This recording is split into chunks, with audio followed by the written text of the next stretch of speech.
जय श्री कृष्ण। कैसे एक भक्त के पुकारने पर भगवान दौड़कर आते हैं, बड़ी ही रोचक और मनमोहक कथा है, सुनिए। शीर्षक है सिलपिल्ले श्री कृष्ण की भक्त दो कन्याएं। ठाकुर सिलपिल्ले श्री कृष्ण की दो भक्त कन्याएं थी। इनमें एक राजा की कन्या थी और दूसरी जमींदार की कन्या थी। एक दिन राजा के महल में एक संत भगवान पधारे। वे संत प्रेम से महल में कुछ दिन विराजे। राजा और जमींदार दोनों की कन्याएं महल में खेल रही थी। उसी समय उनकी दृष्टि संत की ओर गई। उस समय संत भगवान अपने शालिग्राम जी की सेवा में मग्न थे। उन दोनों कन्याओं ने देखा कि संत जी एक गोल काले पत्थर शालिग्राम जी को स्नान करवा रहे हैं, सुंदर तुलसी दल पधरा रहे हैं, प्रेम से पद गाकर सुना रहे हैं, चंदन और सुगंध अर्पण कर रहे हैं, भोग अर्पण कर रहे हैं। उस समय इनकी उम्र 8 वर्ष की थी। उन दोनों कन्याओं ने संत भगवान से कहा कि ये आप क्या कर रहे हैं। संत भगवान ने उन दोनों को बताया कि ये पत्थर नहीं अपितु स्वयं श्री भगवान हैं और मैं इनकी सेवा कर रहा हूँ। संत जी ने उन दोनों को भगवान का चरणामृत और प्रसाद भी दिया, जिससे उनके मन में भी सेवा करने की उत्कंठा हुई। संत जी का महल में प्रवचन भी हुआ, जिसे सुनकर दोनों कन्याओं के हृदय में और अधिक भगवत प्रेम जाग उठा। उन्होंने संत भगवान से विनती करते हुए कहा कि आप जैसी सेवा हमें भी करनी है। हम भी सुकुमार श्याम सुंदर की पूजा करेंगी। हमें आप ठाकुर जी की मूर्ति दे दीजिए। उन दोनों के मन में भाव आया कि यही संत हमारे सदगुरुदेव भगवान हैं। उन संत ने दोनों कन्याओं के भाव को देखकर मन में विचार किया कि ये दोनों तो अभी बहुत कम आयु की हैं, बच्चियां हैं। कहीं भगवान की सेवा में कोई त्रुटि ना हो जाए, कोई अपराध ना हो जाए। शिष्य के द्वारा यदि त्रुटि हो जाए तो अपराध गुरु को लगता है। संत ने सोचा कि जब ये बड़ी हो जाएंगी तब हम इन्हें भगवान की मूर्ति प्रदान करेंगे। पहले तो संत ने मना कर दिया, परंतु दोनों कन्याओं की आंखों से अश्रुपात होने लगा। संत ने देखा कि ये भगवान के लिए रो रही हैं। भले ही ये अनभिज्ञ हैं, छोटी हैं, परंतु अवश्य ये दोनों पूर्व जन्म की कोई महान भक्ता हैं। संत जी ने विचार किया कि बचपन से ही दोनों को भगवान की सेवा का अभ्यास भी कराना है और अपराध से भी बचाना है। अतः उन्होंने बीच वाला रास्ता अपनाया। दोपहर के समय जब संत भगवान नदी किनारे गए, वही नदी के तट से उन्होंने 2 काले पत्थर उठाकर साथ लेकर आए। संत जी ने वह साधारण काले पत्थर दोनों कन्याओं को प्रदान किए और कहा कि जैसे सेवा हम करते हैं ठीक उसी तरह नित्य तुम लोग भी इनकी सेवा करना। जब कन्याओं ने कहा कि इनका नाम क्या है, तब संत ने कहा तुम्हारे इन भगवान का नाम है सिलपिल्ले जी। गुरुदेव की आज्ञा अनुसार दोनों प्रेम से सेवा करने लगी। सेवा करते करते उनके हृदय में बड़ा भारी अनुराग बढ़ गया। कभी वे कीर्तन करती, कभी नृत्य करती, दोनों आनंद में मगन रहने लगी।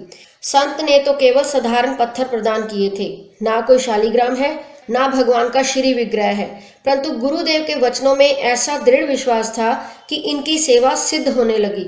उन दोनों को कभी उन शिलाओं में श्री कृष्ण के दर्शन होते, कभी श्री कृष्ण उनसे बातें करते और कभी मंद मंद मुस्कुराते। भगवान तो भावग्राही हैं। जो कोई शुद्ध सरल भाव से उनकी सेवा करे, उन पर प्रभु रीझ जाते हैं। इस तरह नाम जप करती, संतवाणी का गायन करती, कीर्तन नृत्य करती और सारा समय सिलपिल्ले ठाकुर जी की सेवा में मगन रहती। जमींदार की कन्या की कथा। सिलपिल्ले भक्त जमींदार कन्या के 2 भाई थे। दोनों भाई बड़े बलवान थे और धन भी बहुत था। धन और संपत्ति के कारण से दोनों में वैर था। गांव वालों ने दोनों भाइयों से कहा कि पास रहोगे तो लड़ाई झगड़ा होता रहेगा, एक दूसरे से दूर रहोगे तो लड़ाई नहीं होगी। बड़ा भाई अपना गांव छोड़कर दूसरे गांव में जाकर बस गया, परंतु उसके हृदय में जलन थी कि मेरा गांव छूट गया, घर संपत्ति छूट गई। अवश्य अवसर पाकर मैं छोटे भाई पर आक्रमण करूंगा। भक्त कन्या अपने छोटे भाई के साथ गांव में ही रहती थी और अपने सिलपिल्ले भगवान की सेवा में मगन रहती थी। एक दिन बड़े भाई ने अपने कुछ बलवान साथियों को लेकर छोटे भाई पर रात्रि में आक्रमण कर दिया और बहुत सी संपत्ति लूट ली। गांव के लोगों ने रोकने का प्रयत्न किया, परंतु उन्हें भी इसके बलवान साथियों ने पीटा और लूटा। छोटे भाई के घर पर जब सामान लूटा गया, उसमें सिल पिल्ले भगवान भी साथ चले गए।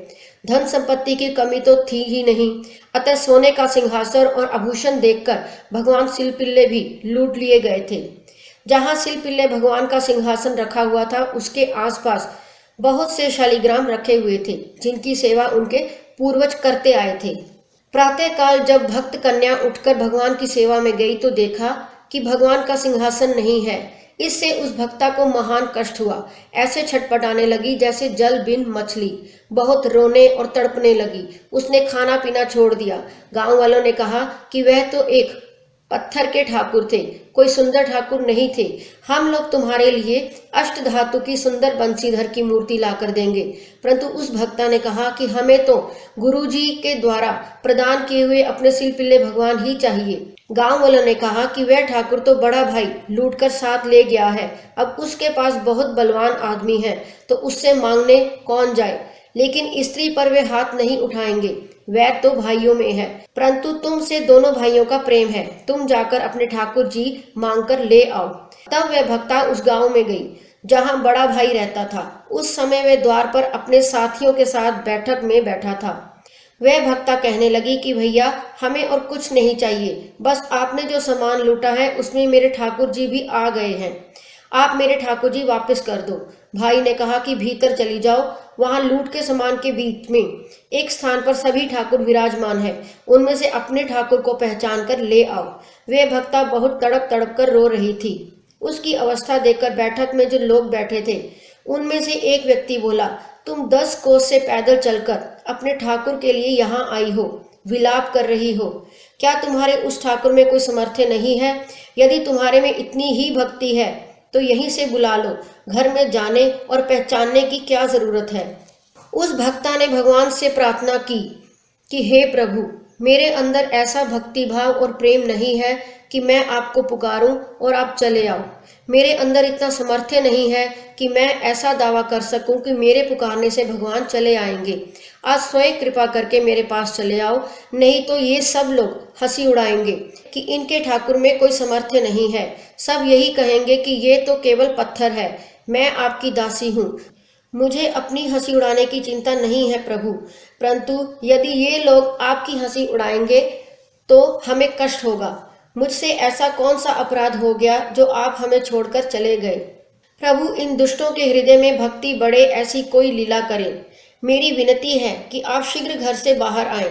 बैठक में बैठे सब लोग हंसी उड़ाने के इंतजार में बैठे हुए थे और देखते देखते सिंहासन चलते चलते उस कन्या के पास आ गया और उछल कर ठाकुर आकर उसके हृदय से लग गए। जैसे ही ये लीला उसके भाई और उसके साथियों ने देखी, उसी क्षण सब लोग उस भक्ता के चरणों में पड़ गए।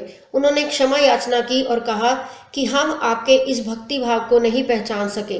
भाई ने कहा कि मेरे बड़े भाग्य हैं कि मेरी बहन ऐसी उच्च कोटि की भक्ता है।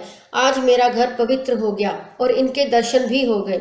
इस घटना के बाद उस भक्ता कन्या ने सबको सदुपदेश दिए और वे सभी भगवान और संतों की सेवा में लग गए। छोटे भाई को भी जब इस लीला के बारे में पता चला तो वह भी भगवान और संत सेवा में लग गया। दोनों भाइयों में वैर समाप्त हो गया और समस्त परिवार सेवा में लग गया। राजा की कन्या की कथा। सिल पिल्ले की भक्त राजकन्या को विषय सुखों से पूर्ण वैराग्य हो गया था। भक्तमाल में इसके नाम का वर्णन नहीं है, परंतु संतों ने इसका नाम चंद्रलेखा बताया है। इसका विवाह बाल्यकाल में ही एक लड़के के साथ निश्चित कर दिया गया था, परंतु अभी गौना नहीं हुआ था, अतः वह अपने माता पिता के साथ ही रहती थी। उसे ये नहीं पता था कि उसका विवाह तय हो चुका था। चंद्रलेखा के चित्त की वृत्तियां श्री सिल पिल्ले भगवान की सेवा में लगी रहती थी। उसे विवाह करने की इच्छा नहीं थी।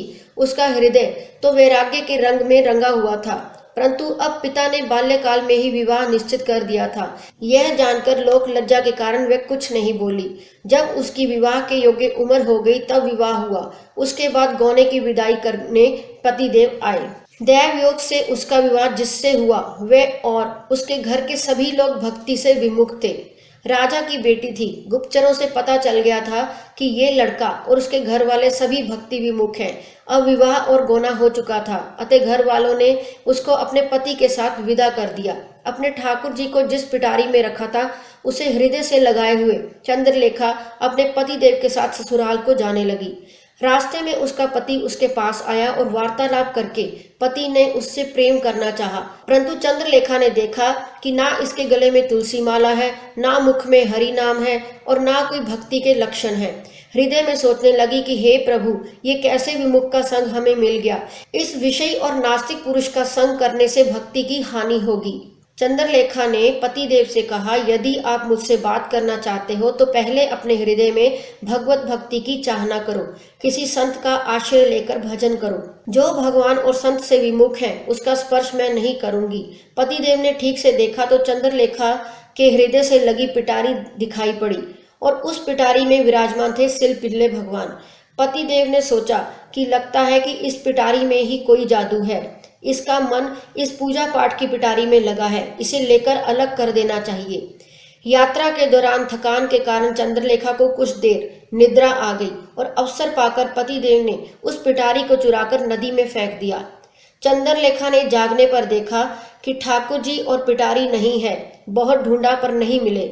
पहले ही चंद्रलेखा को भक्ति से विमुख पति मिलने का दुख था और अब जिनका आसरा था वह ठाकुर जी भी नहीं दिखाई पड़ रहे हैं।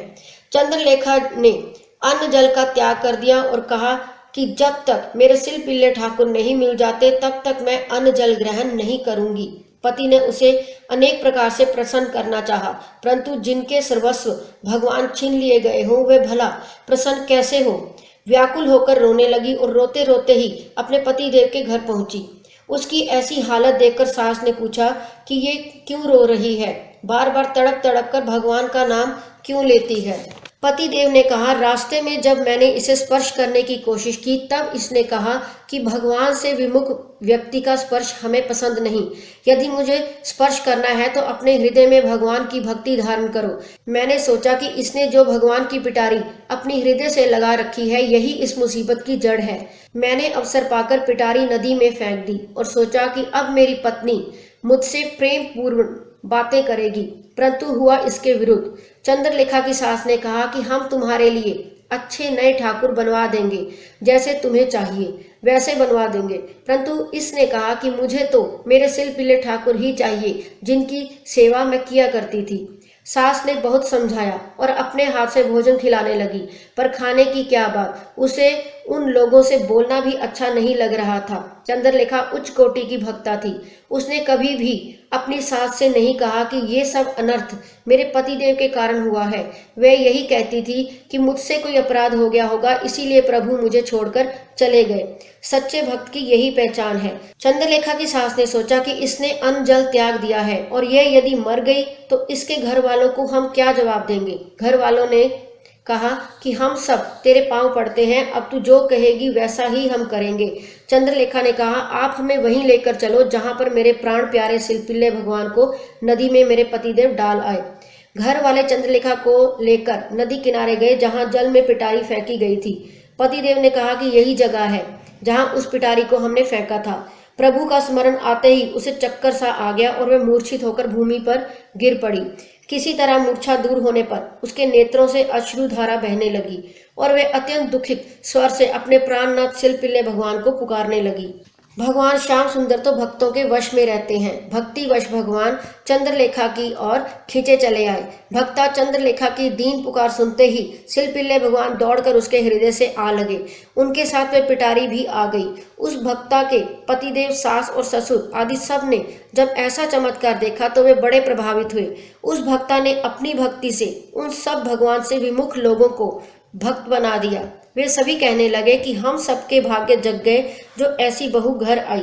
वे सभी भगवान और संतों की सेवा में लग गए। इस तरह किसी भी प्रकार क्यों ना हो, एक भक्त के संग से सारा परिवार भगवान की भक्ति में लगकर तर गया। भगवान कहते हैं कि जो व्यक्ति मुझ में अनन्यचित होकर सदा ही निरंतर मुझ पुरुषोत्तम को स्मरण करता है उसके लिए मैं सुलभ हूँ, अर्थात उसे सहज ही प्राप्त हूँ। ऐसे भक्तों के पीछे पीछे भगवान चलते हैं। कबीरा जल निर्मल भया, जैसे गंगा नीर, पाछे पाछे हरि फिरे कहत कबीर कबीर। जय श्री कृष्ण।